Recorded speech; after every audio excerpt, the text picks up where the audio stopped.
incredibly important for me to do this show and talk about something that's been in the news. So I spoke to my production staff about doing a show about bullying, and it turns out that 2 of my team staff members who I know and love were actually bullied. And after hearing their story, I thought this is what this segment should be about. So I sought out a top psychologist to enlighten us about this topic. Please welcome Dr. Sheila Foreman. And please welcome 2 people that are extremely important to me, my music director, Gavin Lerson, G-Man, and my executive producer of the Fran Drescher talk show, Scott Sternberg. So now, let me turn to these folks first.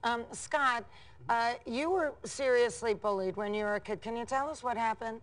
14 years old, freshman in high school. I'm 5'1", I'm 103 pounds, really, really small. I happened to be a tennis player, so I made the varsity tennis team. I was the only freshman on the team. 2 weeks after our first match, 2 of the big guys picked me up, took me to the corner of the tennis courts where there was a drain. They picked the drain up, put me into the drain, put the cover on top, then peed on me. As soon as that was done and they all laughed standing over me, they pulled me out of there and they beat the crap out of me. I would say that's being bullied. Oh my God, you must have felt so awful. It was, I'm so I've never sorry. forgotten that. Of course, the imprint still remains on you to this day, I'm sure.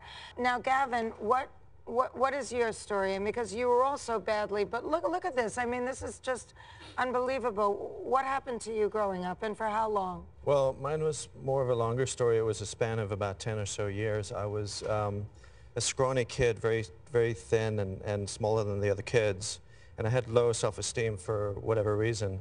So I was an easy target for groups of bullies that would find me. So I would develop tactics of, you know, if I go down this hall, I'll get the guys that'll just hit me in the stomach. If I go down this hall, I'll get the guys that hit me in the face. So every single day you had this anxiety of how you were going to, what was the worst of 2 evils, who was going to beat you up less? I would strategize, yeah, and you couldn't tell the authorities because you get in trouble for fighting. So did this affect your performance as a student?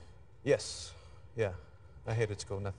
You hated school. Yeah. Well, who could blame you? Okay, Dr. Foreman, how do the parents that are viewing here recognize that their child could be the victim of bullying in school, that they're going to school every day and literally being tortured? How do the parents that are watching this recognize that? Probably the most important question anyone can ask. And I want to acknowledge the 2 gentlemen for coming forward and sharing your stories, because the more we talk about it, the more we can do something about it. One of the reasons why bullies bully is because they can. It isn't until recently that we started to look at the consequences, both psychologically and from society's point of view, about bullying, that we're taking a stand. So how can parents recognize this, and how can we create a climate at home that makes it more amicable for a child to feel like they can go to their parents? Absolutely. One of the things that parents need to do, first of all, is start to notice the signs. If you see you see a change in your child's behavior, all of a sudden a student that was a good student doesn't like school anymore.